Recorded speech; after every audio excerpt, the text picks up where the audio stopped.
جگہ کہاں ہے دل داغدار میں۔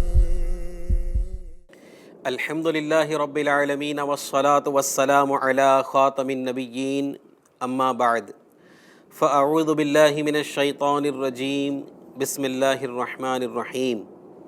الصلاة والسلام علیک یا رسول اللہ وعلی آلک واصحابک یا حبیب اللہ۔ الصلاة والسلام علیک یا نبی اللہ وعلی آلک واصحابک یا نور اللہ۔ پیارے پیارے ایف جی این چینل کے ناظرین، آپ دیکھ رہے ہیں پروگرام دل کی بیماریاں۔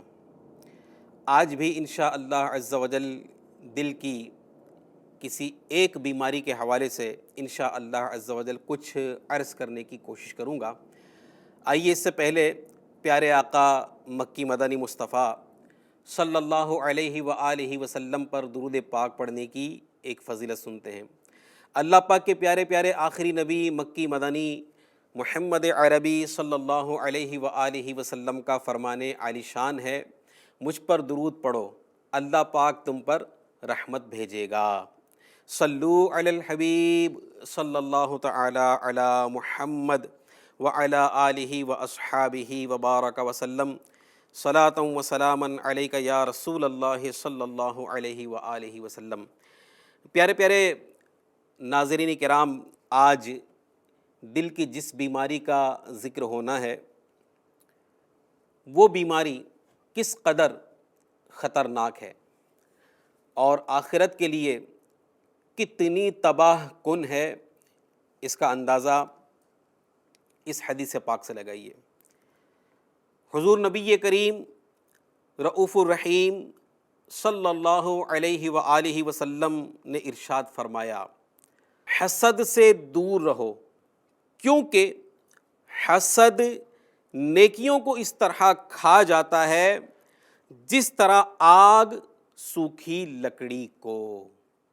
آج کا جو ہمارا ٹاپک ہے، آج دل کی جس بیماری پر گفتگو ہونی ہے، اس بیماری کا نام ہے حسد، جسے انگلش میں جیلیسی کہا جاتا ہے۔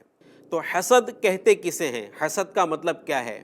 تو سنیے، دعوت اسلامی کے اشاعتی ادارے مکتبۃ المدینہ کے پرنٹ کیے ہوئے 96 پیجز پر مشتمل رسالے حسد کے صفحہ نمبر 7 پر اس کی تعریف، اس کی ڈیفینیشن اس طرح کی گئی ہے: کسی کی دینی یا دنیاوی نعمت کے زوال، یعنی اس کے چھن جانے کی تمنا کرنا یا یہ خواہش کرنا کہ فلاں شخص کو یہ نعمت نہ ملے، اس کا نام حسد ہے۔ حسد کی اس تعریف کو پیش نظر رکھتے ہوئے غور کیجئے کہ یہ مرض آج ہمارے معاشرے میں کس قدر عام ہے اور کس قدر لوگ اس بیماری کے اندر مبتلا ہیں۔ اللہ پاک جس کو بچا لے۔ ہم اللہ پاک کی بارگاہ میں دعا کرتے ہیں کہ اللہ پاک ہمیں مسلمانوں کے حسد سے بچائے۔ لیکن پیارے پیارے ناظرین کرام، آپ غور کیجئے کہ آج یہ بیماری کس قدر عام ہے۔ تقریباً معاشرے کے ہر طبقے میں یہ بیماری پائی جاتی ہے۔ کسی کی دکان اچھی چل رہی ہے تو حسد ہو گیا، کسی کی خوبصورتی سے حسد ہو جاتا ہے، کسی کی اچھی آواز سے حسد ہو جاتا ہے، کسی کی خوشیاں دیکھ کر حسد ہو جاتا ہے، کسی کی ترقی کو دیکھ کر حسد ہو جاتا ہے۔ حسد دل ہی دل میں جلتا ہے، یہ اتنی ترقی کیوں کر رہا ہے، اس کی دکان اتنی کیوں چل رہی ہے، اس کا کاروبار اتنا کیوں چل رہا ہے، اس کو اتنی عزت کیسے مل گئی، اس کو یہ مقام کیسے مل گیا، اس کی آواز اتنی کیوں اچھی ہے۔ غور فرمائے، یہ تمنا کرنا ہے دل کے اندر، یہ جذبات کا پیدا ہونا کسی کے حوالے سے، کسی مسلمان بھائی کے لیے، یہ برباد ہو جائے تو اچھا، اس کی نعمت اس سے چھن جائے تو اچھا، یہ کنگال ہو جائے تو اچھا، اس کا کاروبار ٹھپ ہو جائے تو اچھا۔ یہ تمنا کرنا، یہ خواہش کرنا، یہ کس قدر تباہ کن ہے۔ آپ غور فرمائیں، میں نے آپ کو پروگرام کے شروع میں حدیث پاک پیارے آقا علیہ الصلوۃ والسلام کا ارشاد سنایا کہ حسد نیکیوں کو اس طرح کھا جاتا ہے جس طرح آگ سوکھی لکڑی کو کھا جاتی ہے۔ میں اور آپ غور کریں، ہم کتنی نیکیاں کرتے ہیں. نمازیں ہم سے نہیں پڑھی جاتی، اور اگر پڑھ بھی لی تو کس انداز پر ہم نمازیں پڑھتے ہیں یہ ہم کو پتہ ہے. تلاوت قرآن ہم سے نہیں ہو پاتی، نیکی کی دعوت ہم سے نہیں دی جاتی، برائیوں سے منع ہم سے نہیں کیا جاتا، ماں باپ کی خدمت ہم سے نہیں ہوتی، ذکر و درود ہم سے نہیں ہوتا. آپ غور فرمائیں میرے محترم اسلامی بھائیوں، میرے پیارے پیارے ناظرین کرام، صبح بیدار ہونے سے لے کر رات کے سونے تک ہم کتنے نیک اعمال کر لیتے ہیں. تو اول تو ہماری پوزیشن یہ ہے کہ ہم سے نیکیاں نہیں ہوتی، اور اگر نیکیاں ہو بھی جاتی ہیں، کوئی نیک عمل کر بھی لیتے ہیں، اس میں اخلاص کتنا. افسوس، 100 کروڑ افسوس کہ آج اکثریت کی حالت یہ ہے کہ کوئی نیک عمل کیا تو جب تک لوگوں پر اس کا اظہار نہ کریں چین نہیں آتا. تہجد پڑھ لی تو خواہش ہوتی ہے کہ لوگوں کو پتہ چل جائے، تلاوت قرآن کیا تو خواہش ہوتی ہے کہ لوگوں کو پتہ چل جائے کہ میں اتنے اتنے پارے کی تلاوت کرتا ہوں. گویا ہماری حالت یہ ہے. سرکار مفتی اعظم ہند میرے آقا اعلیٰ حضرت امام اہل سنت کے شہزادے حضور تاجدار اہل سنت مفتی اعظم ہند مولانا مصطفیٰ رضا خان رحمۃ اللہ علیہ کیا لکھتے ہیں؟ یہ ان کی عاجزی ہے، یہ ان کا انکسار ہے، لیکن ہماری حقیقت ہے. اللہ کے اس ولی کی کیفیت دیکھیں کیا کہتے ہیں. یہ ہماری حالت ہے، دراصل یہ ہماری حالت ہے، ان کی عاجزی ہے ہماری حالت. کہتے ہیں نفس بدکار نے دل پر یہ قیامت توڑی، نفس بدکار نے دل پر یہ قیامت توڑی، عمل نیک کیا بھی تو چھپانے نہ دیا. نیکیاں ہوتی نہیں ہیں، اگر نیکی ہو بھی جائے تو پھر اس کا ڈنکا پیٹتے ہیں. میں نے اتنے حج کیے ہیں، میں نے اتنے عمرہ کیے ہیں، اس رمضان میں میں نے اتنے ختم قرآن کیے تھے، میں اتنے روزے رکھتا ہوں، میں تہجد پڑھتا ہوں، اشراق و چاش پڑھتا ہوں، وغیرہ وغیرہ. اپنی نیکیوں کا ڈھنڈورا پیٹتے ہیں. خیر، جو اگر اپنی نیکیوں کا اعلان کر رہا ہے، کسی کو اپنی نیکیوں کے بارے میں بتا رہا ہے، تو یہ میرے پاس اختیار نہیں ہے، آپ کے پاس اختیار نہیں کہ ہم اس کے اوپر ریاکاری کا فتویٰ لگا دیں. ٹھیک ہے، ریاکاری کا تعلق دل سے ہے. لیکن میرے پیارے پیارے اسلامی بھائیوں، ہم اپنی حالت پر غور کریں نا کہ ایک تو ہم سے نیکی ہو نہیں پاتی. اچھا، نیکی وہی ہے جو اللہ پاک کی بارگاہ میں قبول ہوئی. نیک عمل وہی ہے، نیکی وہی ہے جو اللہ پاک کی بارگاہ میں قبول ہو گئی. جس نے اللہ پاک کی بارگاہ میں قبولیت کا شرف پا لیا وہی نیکی ہے. اب غور فرمائیں کہ ریاکاری سے بچتے ہوئے، دکھاوے سے بچتے ہوئے ہم نیکی کرنے میں کامیاب ہو بھی گئے. ایسی نیکیاں ہمارے پاس کتنی، ایسی نمازیں ہمارے پاس کتنی، ایسے روزے ہمارے پاس کتنے، ایسی تلاوتیں ہمارے پاس کتنی، ایسا ذکر و درود ہمارے پاس کتنا جو اللہ پاک کی بارگاہ میں قبولیت کا شرف پا گیا ہو. بالفرض میرے پیارے محترم اسلام، کچھ نیکیاں ہم ایسی کرنے میں کامیاب ہو بھی گئے کہ جو اللہ پاک کی بارگاہ میں قبول ہو گئی ہیں. اب اگر خدا نہ خواستہ دل میں حسد کی بیماری پال لی، کسی مسلمان کا حسد دل کے اندر بیٹھ گیا، کسی مسلمان کی ترقی کو دیکھ کر جلنے لگے، اس کو یہ نعمت کیوں مل گئی، اس کو یہ مقام کیوں مل گیا، اس کو یہ عزت کیوں مل گئی، اس کا کاروبار کیسے چل رہا ہے، اس سے یہ نعمت چھن جائے تو اچھا، اس کا کاروبار ٹھپ ہو جائے اچھا. اگر یہ جذبات دل میں آ گئے جس کا نام حسد ہے، تو پھر میرے پیارے اسلام، میں نے آپ کو حدیث پاک سنائی، پیارے آقا کا فرمان سنا ہے کہ حسد نیکیوں کو اس طرح کھا جاتا ہے جس طرح آگ سوکھی لکڑی کو کھا جاتی ہے. اب ہمارے حسد سے، ہمارے کسی کی ترقی سے جلنے سے، ہمارے کسی کی نعمتوں کو دیکھ کر کڑنے سے اس کو کچھ فرق نہیں پڑ رہا ہے. ٹھیک ہے، میں اگر کسی کے بارے میں یہ جذبات رکھتا ہوں کہ اس کی دکان ٹھپ ہو جائے تو اچھا، اس کا کاروبار ٹھپ ہو جائے تو اچھا، میرے سوچ لینے سے، میری تمنا کر لینے سے، میرے خواہش کرنے سے اس کا کاروبار تھوڑی ٹھپ ہو جانا ہے. کسی کو اگر ترقی مل رہی ہے اور میں یہ سوچ رہا ہوں کہ یہ تنزلی پر آ جائے، یہ اس کا مقام، یہ اپنے مقام سے نیچے آ جائے، تو میرے سوچنے سے یا میری تمنا کرنے سے اس کا مقام تو اس سے چھن نہیں جائے گا. ٹھیک ہے، تو میرے حسد کرنے سے اس کی ذات پر کوئی فرق نہیں پڑنا، نقصان میرا اپنا ہے. اچھا، حسد کرنے والے کو کہتے ہیں حاسد. جو حسد کرتا ہے اس کو کہتے ہیں حاسد، اور جس سے حسد کیا جائے اس کو کہتے ہیں محسود. ٹھیک ہے، تو اب میں اگر کسی کی نعمت کی وجہ سے اس سے حسد کر رہا ہوں تو پیارے اسلام بھائیو، محسود جس سے حسد کیا جا رہا ہے اس کا تو کچھ ہونے سے رہا، میرے یہ تمنا کرنے سے، میری یہ خواہش کرنے سے، لیکن میں اپنی ذات کا کتنا بڑا نقصان کر رہا ہوں. یہ غور کریں کہ اس کا تو کچھ نہیں ہو رہا، حسد کرنے کی وجہ سے میری اپنی نیکیاں برباد ہو رہی ہیں. اور پھر پیارے اسلامی بھائیوں، یہ حسد کی بیماری اللہ کی پناہ، اللہ کی پناہ، ایسے ایسے کارنامے انجام دلواتی ہے حاسد سے کہ الامان والحفیظ. یہ حسد کی بیماری ہے.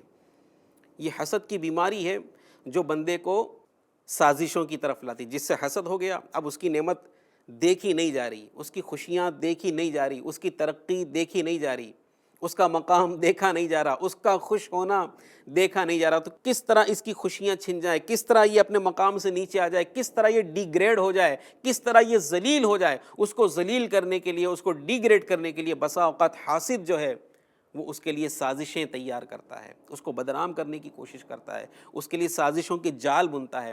اور وہ یہ نہیں سمجھتا کہ میں جس کے لیے جال بن رہا ہوں وہ الٹا مجھ پر بھی پڑ سکتا ہے. جی ہاں، ایک کہاوت آپ نے سنی ہوگی، جو کسی کے لیے گڑھا کھودتا ہے وہ خود اس گڑھے میں گرتا ہے. اور میرے پیارے اسلامی بھائیو، اس کی مثالیں کتابوں میں بھری پڑی ہیں. میں آپ کو عبرت کے لیے ایک واقعہ سناتا ہوں، سنیے اور عبرت حاصل کیجیے کہ حاسد جو ہے نا وہ اپنا ہی نقصان کرتا ہے. اگر محسود کے لیے وہ سازشوں کے جال بن رہا ہے، اس کو ڈی گریڈ کرنے کے لیے، اس کو بدنام کرنے کے لیے، اس کو پامال کرنے کے لیے اگر وہ کسی سازش کو انجام دینے کی کوشش کر رہا ہے تو اس میں اگلے کا تو کچھ نہیں ہونا، خود حاسد کا اپنا نقصان ہے. اس کو اس حکایت سے سمجھنے کی کوشش کیجیے. ایک بادشاہ تھا، تو ایک شخص اس کے دربار میں گیا اور اس سے اجازت چاہیے کہ میں کچھ باتیں عرض کرنا چاہتا ہوں. بادشاہ نے اجازت دیتے ہوئے اسے اپنے کرسی کے سامنے بٹھا دیا، اپنے تخت کے سامنے بٹھا دیا اور کہا اب جو کہنا چاہتے ہو کہو. یعنی اس کو یہ نہیں کہ تم کھڑے کھڑے جو کہنا چاہتے ہو کہہ لو. اس کو باقاعدہ اس کو عزت دی، اس کو رسپیکٹ دی اور اس کو اپنے پاس بٹھایا. اب اس شخص نے بادشاہ کے پاس بیٹھ کر یہ کہا جو وہ کہنا چاہتا تھا. وہ کیا کہنا چاہتا تھا؟ اس نے کہا محسن یعنی احسان کرنے والے کے ساتھ احسان کرو، اور جو برائی کرے اس کی برائی کا بدلہ اسے خود ہی مل جائے گا. یعنی کسی برائی کرنے والے کو ہمیں جواب دینے کی حاجت نہیں ہے، ہمیں جواب دینے کی ضرورت نہیں ہے. اس کی برائی خود اسے کافی ہو جائے گی، اس کی برائی خود اسے لے ڈوبے گی. بادشاہ اس کی یہ بات سن کر بہت خوش ہوا اور اسے انعام و اکرام سے نوازا. یہ دیکھ کر بادشاہ کے ایک درباری کو اس شخص سے حسد ہو گیا اور وہ دل ہی دل میں جلنے لگا کہ اس عام سے شخص کو بادشاہ کے دربار میں اتنی عزت اور اتنا مقام کیوں حاصل ہو گیا. اب دیکھیں، اس کا اپنا کچھ نہیں گیا، دینے والا بادشاہ، لینے والا وہ شخص، لیکن یہ خواہ اس کو جلن ہونے لگی. بالآخر میرے پیارے پیارے اسلامی بھائیوں، وہ درباری حسد کی بیماری سے مجبور ہو کر بادشاہ کے پاس گیا. اب حسد ہو گیا نا، اس سے جلن ہو گئی. اس کو اتنا، یہ ایک عام سا آدمی، اس کو اتنا مقام کیسے مل گیا؟ بادشاہ نے اپنے پاس بٹھایا، انعام و اکرام سے نوازا، اس کو اتنا مقام کیسے مل گیا؟ اب حسد کی بیماری اس نے دل میں پالی. اب اس بیماری نے اس کو ایک سازش پر برانگیختہ کیا اور اس کے تحت بادشاہ کے پاس جا کر بڑے خوشامدانہ انداز میں بولا، اے بادشاہ سلامت، ابھی جو شخص آپ کے سامنے گفتگو کر کے گیا ہے نا، اگرچہ اس کی باتیں اچھی ہیں لیکن وہ آپ سے نفرت کرتا ہے اور کہتا ہے کہ بادشاہ کو گندا دہانی یعنی منہ سے بدبو آنے کی بیماری ہے. حالانکہ اس نے بیچارے نے ایسا کچھ نہیں کیا، لیکن اس نے سازش کا جال بنا اس شخص کے لیے، بادشاہ کی نظر سے اس کو گرانے کے لیے، اس کو اس کے مقام سے پیچھے لانے کے لیے، اس کو ڈی گریڈ کرنے کے لیے، یا معاذ اللہ اس کو سزا دلوانے کے لیے. بادشاہ نے یہ سنا تو پوچھا تمہارے پاس اس بات کا کیا ثبوت ہے کہ وہ میرے بارے میں یہی گمان رکھتا ہے؟ وہ حاسد بولا، وہ درباری بولا، حضور اگر آپ کو میری بات پر یقین نہیں آتا تو آپ آزما کر دیکھ لیں، اسے اپنے پاس بلائیں، جب وہ آپ کے قریب آئے گا تو اپنی ناک پر ہاتھ رکھ لے گا تاکہ اسے آپ کے منہ سے بدبو نہ آئے. یہ سن کر بادشاہ نے کہا تم جاؤ، جب تک میں اس معاملے میں خود تحقیق نہ کر لوں اس کے بارے میں کوئی فیصلہ نہیں کروں گا. چنانچہ وہ حاسد وہ درباری بادشاہ کے دربار سے جانے کے بعد اس شخص کے پاس پہنچا جسے بادشاہ نے عزت دی تھی، انعام و اکرام دیا تھا، اس کے پاس پہنچا اور بڑے خیر خواہانہ انداز میں اسے کھانے کی دعوت دی۔ اس نے دعوت قبول کر لی اور اس کے ساتھ اس کے گھر پر چل دیا۔ حاسد نے اس کے سامنے ایسا کھانا پیش کیا جس میں بہت زیادہ لہسن ڈال دیا گیا تھا۔ اب کھانے کے بعد اس شخص کے منہ سے لہسن کی بدبو آنے لگی۔ بہرحال اس نے کھانا کھا لیا اور اپنے گھر آ گیا۔ ابھی تھوڑی ہی دیر گزری تھی کہ بادشاہ کا قاصد آیا اور اس نے کہا کہ بادشاہ نے آپ کو ابھی دربار میں بلایا ہے۔ وہ شخص قاصد کے ساتھ دربار میں پہنچا۔ بادشاہ نے اسے اپنے سامنے بٹھایا اور کہا، ہمیں وہی کلمات سناؤ جو اس دن تم نے سنائے تھے۔ اس شخص نے کہا، محسن یعنی احسان کرنے والے کے ساتھ احسان کرو، اور جو برائی کرے اس کی برائی کا بدلہ اسے خود ہی مل جائے گا۔ جب اس نے اپنی بات مکمل کر لی تو بادشاہ نے اس سے کہا، میرے قریب آؤ۔ وہ بادشاہ کے قریب گیا تو اس نے فوراً اپنے منہ پر ہاتھ رکھ لیا تاکہ لہسن کی بدبو سے بادشاہ کو تکلیف نہ ہو۔ بادشاہ نے یہ صورتحال دیکھی تو اپنے دل میں کہا کہ اس شخص نے، اس درباری نے ٹھیک ہی کہا تھا کہ میرے متعلق یہ شخص گمان رکھتا ہے کہ مجھے گندہ دہنی یعنی منہ سے بدبو آنے کی بیماری ہے۔ اللہ اکبر، اللہ اکبر۔ بادشاہ اس شخص کے بارے میں بدگمانی کا شکار ہو گیا اور بغیر تحقیق اس نے یہ فیصلہ کر لیا کہ اس شخص کو سخت سزا دے گا۔ چنانچہ اس نے اپنے گورنر کے نام ایک مکتوب روانہ کیا، لیٹر روانہ کیا، جس میں لکھا، اے گورنر، جیسے ہی یہ شخص تمہارے پاس پہنچے تو اسے ذبح کر کے اس کی کھال میں بھوسا بھر دینا اور اسے میرے پاس بھجوا دینا۔ اللہ اکبر۔ پھر بادشاہ نے خط پر مہر لگائی اور اس شخص کو دیتے ہوئے کہا، یہ خط فلاں علاقے کے گورنر کے پاس پہنچا دو۔ بادشاہ کی عادت تھی کہ جب بھی وہ کسی شخص کو کوئی بڑا انعام دینا چاہتا تو اپنے کسی گورنر کے نام خط لکھتا اور اس شخص کو گورنر کے پاس بھیج دیتا، وہاں اسے خوب انعام و اکرام سے نوازا جاتا۔ کبھی بھی بادشاہ نے سزا کے لیے کسی گورنر کو خط نہ لکھا تھا۔ آج پہلی مرتبہ بادشاہ نے کسی کو سزا دینے کے لیے گورنر کے نام خط لکھا۔ اب بہرحال یہ شخص خط لے کر دربار شاہی سے نکلا۔ اچھا، اس کو بادشاہ کی عادت معلوم نہیں تھی کہ بادشاہ اس طرح کسی کو بڑا انعام دینا چاہتا تو کسی گورنر کے پاس خط لے کر پہنچاتا، اس کو پتہ نہیں تھا۔ تو اس کو تو یہ کہ بادشاہ کا پیغام ہے، بادشاہ نے مجھے حکم دیا ہے کہ فلاں گورنر کے پاس اس کو پہنچانا ہے۔ چنانچہ یہ خط لے کر دربار شاہی سے نکلا۔ اس بیچارے کو کیا معلوم کہ اس خط میں میری موت کا حکم ہے۔ یہ شخص خط لے کر گورنر کے پاس جا رہا تھا کہ راستے میں اس کی ملاقات اسی حاسد سے ہو گئی جس نے اس کو مروانے کا، اس کو سزا دلوانے کا جال بنا تھا۔ اس نے پوچھا، بھائی کہاں کا ارادہ ہے؟ اس نے کہا کہ میں نے بادشاہ کو اپنا کلام سنایا تو اس نے مجھے ایک خط مہر لگا کر دیا اور کہا کہ فلاں گورنر کے پاس یہ خط لے جاؤ۔ میں اسی گورنر کے پاس خط لیے جا رہا ہوں۔ اب یہ جو وزیر تھا اس کو تو بادشاہ کی عادت معلوم تھی، اس نے سوچا کہ یار اس میں انعام و اکرام لکھا ہوگا، تو حاسد کہنے لگا کہ بھائی تم یہ خط مجھے دے دو، میں ہی اسے گورنر تک پہنچا دوں گا۔ چنانچہ اس شریف آدمی نے خط حاسد کے حوالے کر دیا۔ اب وہ حاسد خوشی خوشی گورنر کے دربار کی طرف چل دیا۔ وہ یہ سوچ کر بہت خوش ہو رہا تھا کہ اس خط میں بادشاہ نے گورنر کے نام پیغام لکھا ہوگا کہ جو شخص یہ خط لے کر آئے اسے انعام و اکرام سے نوازا جائے۔ میری قسمت کتنی اچھی ہے، میں نے اس شخص کو جھانسا دے کر یہ خط لے لیا ہے، اب میں مالا مال ہو جاؤں گا۔ اسے کیا معلوم تھا کہ حسد کی آگ نے اسے موت کے منہ میں دھکیل دیا ہے اور جاتے ہی اسے قتل کر دیا جائے گا۔ بہرحال وہ گورنر کے پاس پہنچا اور بڑے مؤدبانہ انداز میں بادشاہ کا خط گورنر کو پیش کیا۔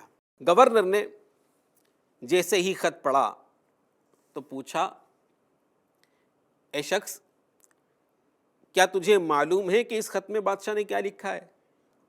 اس نے کہا کہ بادشاہ سلامت نے یہی لکھا ہوگا کہ مجھے انعام و اکرام سے نوازا جائے اور میری حاجات کو پورا کیا جائے۔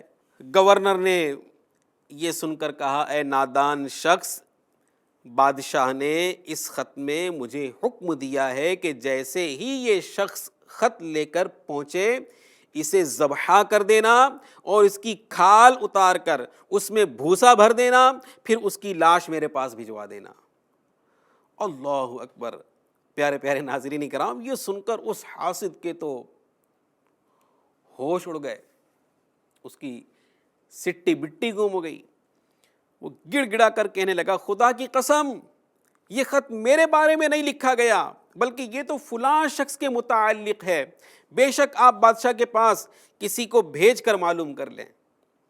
گورنر نے اس کی ایک نہ سنی اور کہا، ہمیں اس کی کوئی حاجت نہیں کہ ہم بادشاہ سے اس معاملے کی تصدیق کریں، بادشاہ سے کنفرمیشن لیں، ہمیں اس بات کی کوئی حاجت نہیں، بادشاہ کی مہر اس لیٹر پر موجود ہے، اس خط پر موجود ہے، لہٰذا ہمیں بادشاہ کے حکم پر عمل کرنا ہوگا۔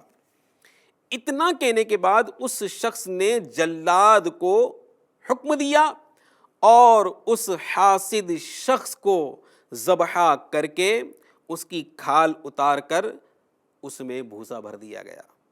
پھر اس کی لاش کو بادشاہ کے دربار میں بھجوا دیا گیا۔ اب وہ شخص جس سے یہ درباری حسد کیا کرتا تھا، یہ تو زندہ صحیح سلامت تھا، حسب معمول روٹین کے مطابق بادشاہ کے دربار میں گیا اور بادشاہ کے سامنے کھڑے ہو کر وہی الفاظ دہرائے، محسن کے ساتھ احسان کرو اور جو کوئی برائی کرے گا اسے عن قریب اس کی برائی کا صلہ مل جائے گا۔ اب بادشاہ نے جب اس کو اپنے سامنے صحیح سلامت کھڑے ہو کر دیکھا تو اس کو بڑا تعجب ہوا اور پوچھا کہ میں نے تجھے جو خط دیا تھا اس کا کیا ہوا؟ اس نے جواب دیا، میں آپ کا خط لے کر گورنر کے پاس جا رہا تھا کہ مجھے راستے میں فلاں شخص ملا اور اس نے مجھ سے کہا کہ یہ خط مجھے دے دو، چنانچہ میں نے اسے خط دے دیا اور وہ خط لے کر گورنر کے پاس چلا گیا ہے۔ بادشاہ نے کہا کہ اس شخص نے مجھے تمہارے بارے میں بتایا تھا کہ تم میرے متعلق یہ گمان رکھتے ہو، یہ لوگوں سے بولتے ہو کہ میرے منہ سے بدبو آتی ہے، کیا واقعی ایسا ہے؟ اس شخص نے کہا، بادشاہ سلامت، میں نے کبھی بھی آپ کے بارے میں ایسا نہیں سوچا۔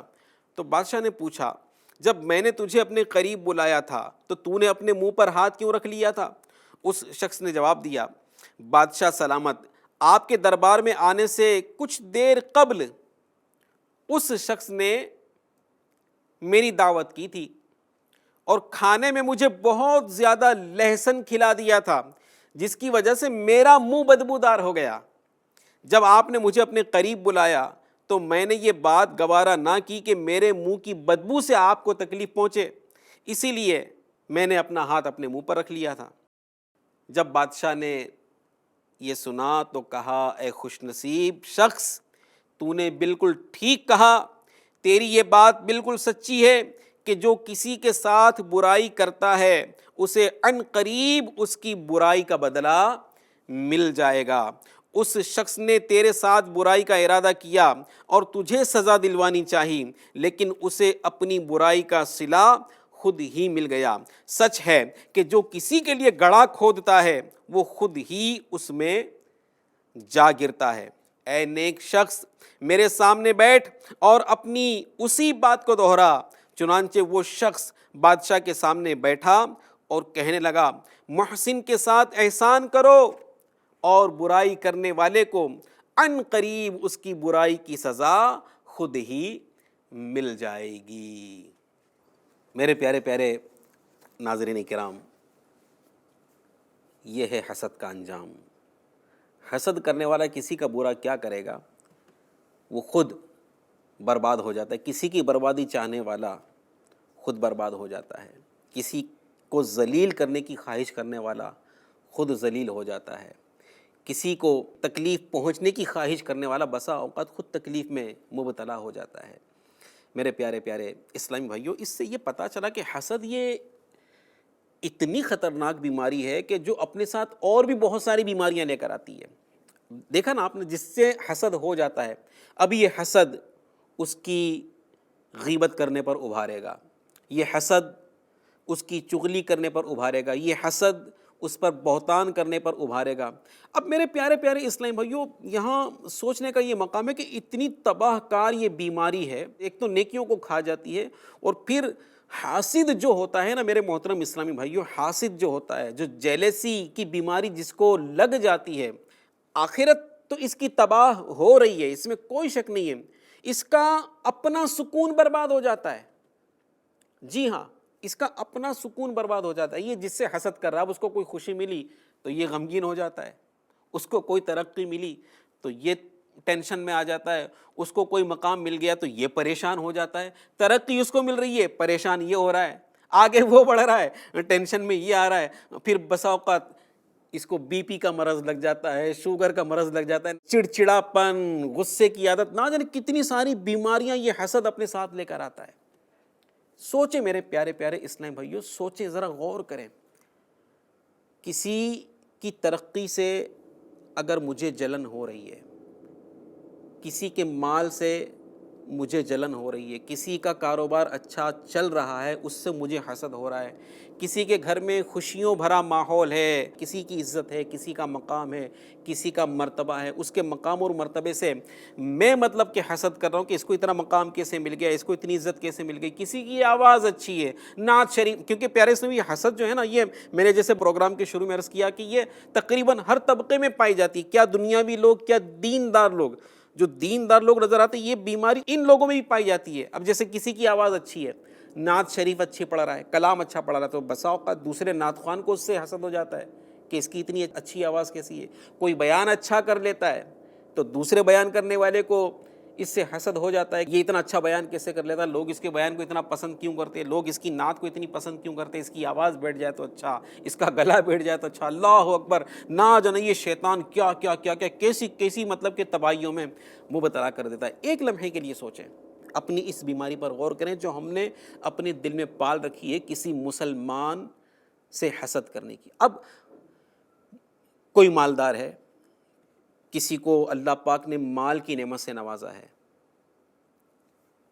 اور میں اس سے جل رہا ہوں، میں اس وجہ سے اس سے حسد کر رہا ہوں کہ یہ اس کے پاس اتنا مال کیسے آ گیا، اس کا کاروبار اتنا کیسے چل رہا ہے۔ آپ سوچیں کہ اگر وہ مالدار ہے، اس کو مال کس نے دیا؟ سوچیں نا، اپنے آپ سے سوال کریں، اس کو مال کس نے دیا؟ جواب کیا ہوگا؟ اللہ نے۔ کسی کو عزت ملی ہوئی ہے، کسی کو مقام اور مرتبہ ملا ہوا ہے، اس کو عزت کس نے دی؟ اس کو مقام اور مرتبہ کس نے عطا فرمایا؟ اللہ نے۔ کسی کی آواز اچھی ہے، اس کی اچھی آواز کی وجہ سے میں حسد کر رہا ہوں، آپ غور فرمائیں، اس کو اچھی آواز کس نے دی ہے؟ سوائے اس کے کیا جواب ہوگا؟ اللہ نے۔ مال اللہ دے رہا ہے، عزت اللہ دے رہا ہے، مقام اور مرتبہ اللہ دے رہا ہے، اچھی آواز اللہ نے دی، خوبصورتی اللہ نے دی، خوشیاں اللہ نے دی۔ اب میرے پیارے اسلامی بھائیو، اللہ مالک و مولا ہے، وہ اپنے جس بندے کو جو چاہے نعمت عطا کرے۔ میں اور آپ کون ہوتے ہیں اعتراض کرنے والے؟ میں اور آپ کون ہوتے ہیں جلنے والے؟ تو پیارے پیارے اسلامی بھائیو، خدا را اپنی اس بیماری کا علاج کیجئے، کیونکہ اللہ پاک جس کو عزت دے اسے کوئی ذلیل نہیں کر سکتا، جسے اللہ پاک مالدار بنانے کا ارادہ فرمائے، مال عطا فرمانا چاہے، اس کو کوئی کنگال نہیں کر سکتا۔ تو میرے اور آپ کے کوڑنے سے، میرے اور آپ کے حسد کرنے سے کسی کی صحت پر کوئی فرق نہیں پڑنا، ہم اپنی دنیا اور آخرت کا نقصان کر رہے ہیں۔ تو بہتر یہی ہے کہ اگر خدا نخواستہ ہمارے دل میں کسی مسلمان کے لیے حسد ہے، کسی مسلمان کی نعمتوں کو دیکھ کر اگر ہم اپنے دل کے اندر جلن کی کیفیت پاتے ہیں، تو پلیز اس سے اپنے آپ کو بچانے کی کوشش کیجیے، اس کا علاج کرنے کی کوشش کیجیے۔ اللہ پاک کی بارگاہ میں دعا کیجیے کہ اللہ پاک ہمیں حسد کی بیماری سے بچائے، اور جس مسلمان کی نعمت سے ہمیں حسد ہو رہا ہے اس کی نعمت میں ترقی کی اور دعا کریں۔ ہاں، یہ تمنا کر سکتے کہ جو نعمت اس کو ملی اللہ پاک میرے حق میں بہتر ہے تو مجھے بھی عطا فرمائے، یہ حسد نہیں ہے۔ لیکن کسی کی نعمت کے زوال کی تمنا کرنا، یاد رکھیں میرے پیارے پیارے اسلامی بھائیوں، اس سے تباہی اور بربادی کے سوا کچھ ہاتھ نہیں آنا۔ اللہ نہ کرے، اللہ نہ کرے، اللہ نہ کرے اگر ہمارے دل میں کسی مسلمان کا حسد بیٹھا ہوا ہے تو اس کو اپنے دل سے نکالنے کی کوشش کیجیے، اپنے اس بھائی کے لیے دعا کیجیے، اس کی ترقی کی دعا کیجیے، اے اللہ پاک اس کو اور ترقی عطا فرما، اس سے خندہ پیشانی کے ساتھ ملاقات کیجیے۔ مزید حسد کی بیماری جاننے کے لیے، اس کے علاج کو جاننے کے لیے الحمدللہ دعوت اسلامی کے اشاعتی ادارے مکتبۃ المدینہ نے بڑی پیاری کتاب شائع کی جس کا نام ہے حسد۔ اس کتاب کو حاصل کیجیے اور اس کو پڑھیے، اور اس میں جو جو علاج لکھے ہیں ان علاج کو عمل میں لانے کی کوشش کیجیے۔ انشاءاللہ تبارک و تعالی ضرور ضرور ضرور اس بیماری سے ہمیں نجات ملے گی۔ ہم اللہ پاک کی بارگاہ میں دعا کرتے ہیں کہ اللہ پاک حسد سمیت تمام گناہوں کی بیماریوں سے ہم سب کو شفا نصیب فرمائیں، آمین، بجاہ خاتم النبیین صلی اللہ علیہ وآلہ وسلم۔ FGN چینل دیکھتے رہیے۔ صلو علی الحبیب صلی اللہ تعالی علی محمد وعلی آلہ واصحابہ وبارک وسلم۔ ان حسرتوں سے کہے تو کہیں اور جا بسے، اتنی جگہ کا